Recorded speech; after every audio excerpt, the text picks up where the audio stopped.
There is a kind of loneliness that has no name. Not the loneliness of an empty apartment on a Friday night.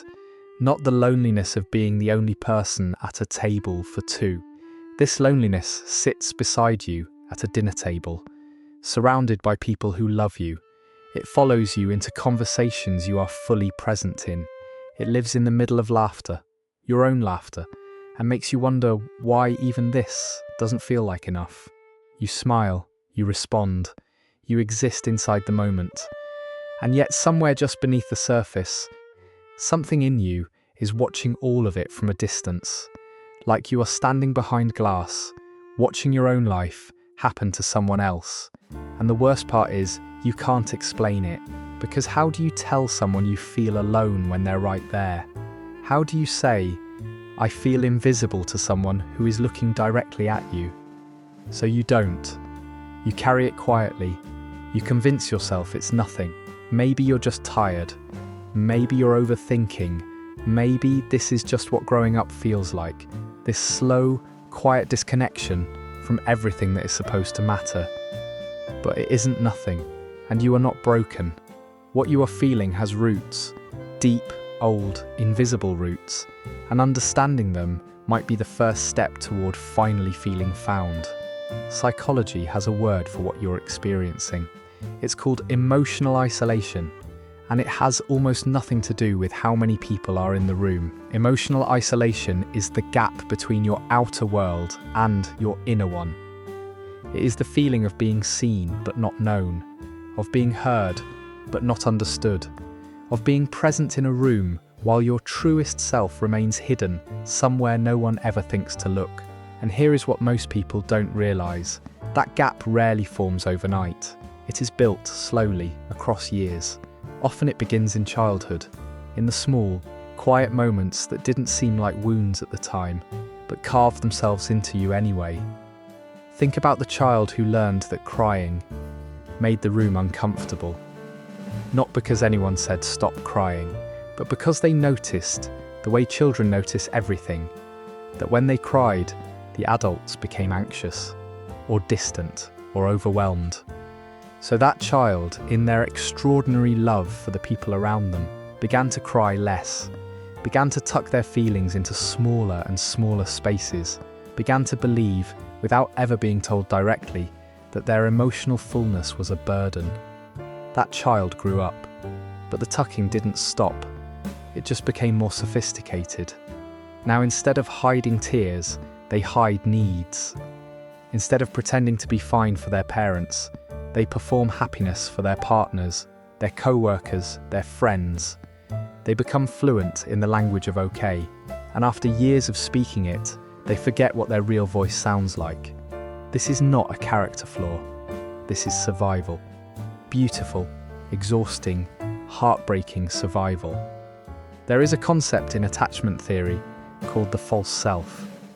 A version of you that was constructed not from your authentic desires, but from what felt safe to show the world. Psychologists like Donald Winnicott described it as the self we build to protect our real self from environments that felt threatening or unpredictable. Some of us built our false selves early, in homes where love felt conditional, where affection arrived only when we were quiet, agreeable, successful, or easy. In friendships where we learned that the price of belonging was hiding the parts of us that were too much or too strange or too sad. In relationships where we were loved for what we provided rather than for who we were. And slowly, without meaning to, we became professionals at being someone people could stay in the room with. We learned to read the atmosphere before we entered it. We softened our edges. We asked questions instead of making statements. We agreed when we didn't agree. We laughed at things we didn't find funny. We made ourselves small in 100 invisible ways. And we got good at it. Remarkably, painfully good. But here is the quiet tragedy of the false self. The better it works, the lonelier it makes you. Because when someone loves you, truly, warmly, with full attention, and you are wearing your false self, their love lands on the costume, not the person. And something inside you registers that. Something in you says, They don't know me. They love someone I'm pretending to be. And so even in intimacy, even in genuine connection, there is this hollow space, this awareness that the thing they're reaching for isn't quite you. That hollow space is the loneliness you cannot explain. There is also something called chronic emotional attunement failure, which is a long and clinical way of describing something very simple and very human. It is what happens when over and over again you share something real, a fear, a dream, a wound, and the person across from you doesn't quite meet you there. Not because they're cruel, but because they don't know how, because they were never taught, because the world is full of people who love each other deeply while being completely unable to emotionally locate one another. And after enough of those moments, after enough times of reaching out and feeling the hand miss yours in the dark, you stop reaching, not dramatically, not in one big decision. Just slowly, quietly, the reaching gets smaller. You start sharing less, testing the waters before you dive in, offering a sliver of your truth instead of all of it, to see what they do with it. And when they respond normally, not badly, just normally, just without the depth you needed, you tuck the rest away. Again, this is how emotional loneliness becomes habitual. Not as a choice, but as accumulated evidence. Evidence that says, the full version of you is too much for this world. Evidence that says, connection is possible, but only partially. Evidence that says, better to be a little alone than to risk being truly unseen. And then there are the rooms inside you that no one ever visits. Every person carries inner rooms. Parts of the self that were never invited into conversation. Maybe it's the part that still grieves something no one else considered worth grieving. Maybe it's the part that has questions about who you are and what you want that feel too large and too fragile to say out loud. Maybe it's the version of you that existed before you learned to be palatable, the strange one, the loud one, the too sensitive one. The one who wanted more than your circumstances seemed to permit. Those rooms don't disappear when you close the door. They get heavier. And their heaviness creates this strange internal pressure, this sense that you are carrying something no one else can see. Which is, of course, exactly what you're doing. And when you're surrounded by people who love the version of you they know, and you are quietly aware of all the rooms they've never entered, the loneliness becomes almost architectural.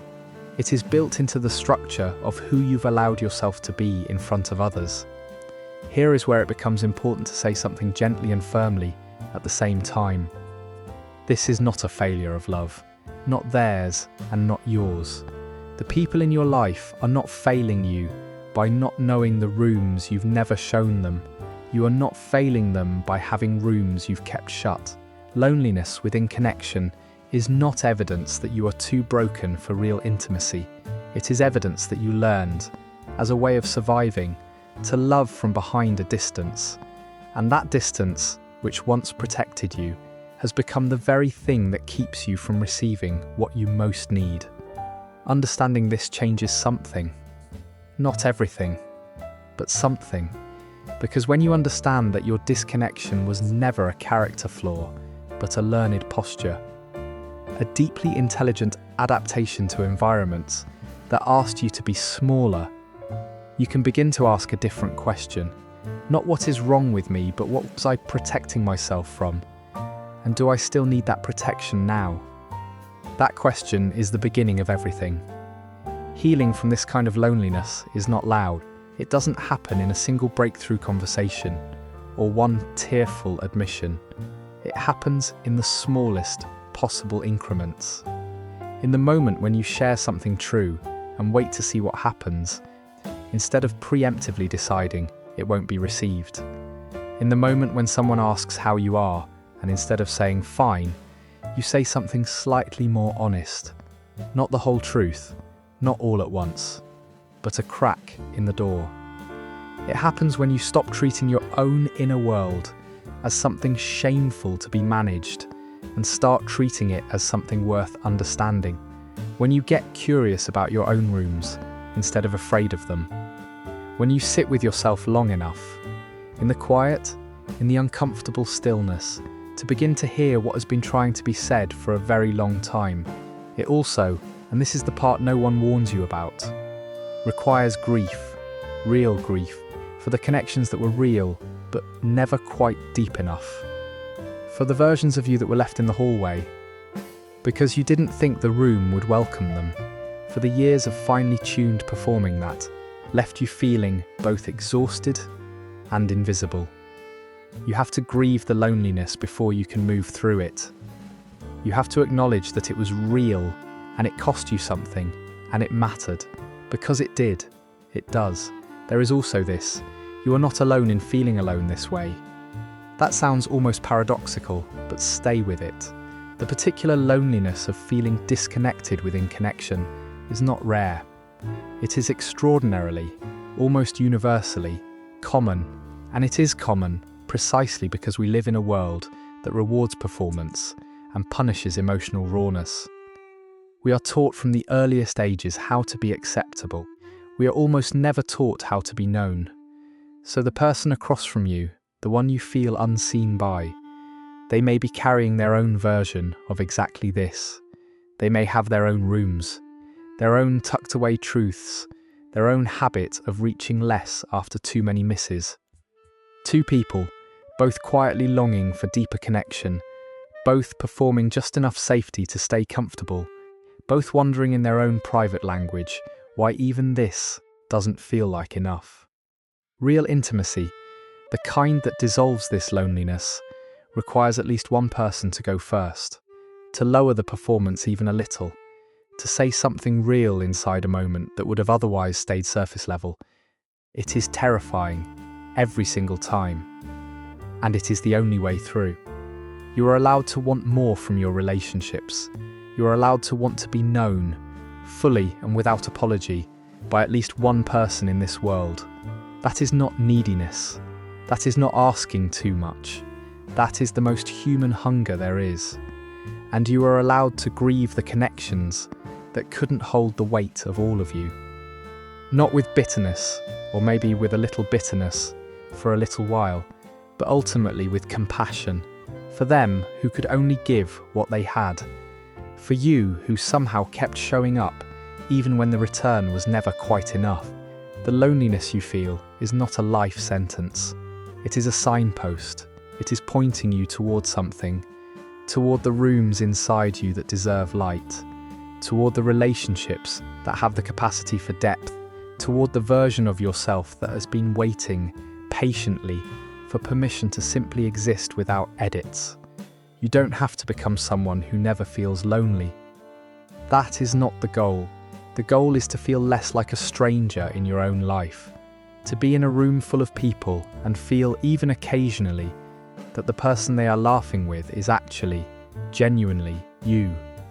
That feeling is possible, not as a permanent state, but as something that grows slowly, as you let yourself be known in the smallest increments, as you take up space in conversations where you used to make yourself smaller, as you stop apologizing, internally and externally, for the fullness of what you carry.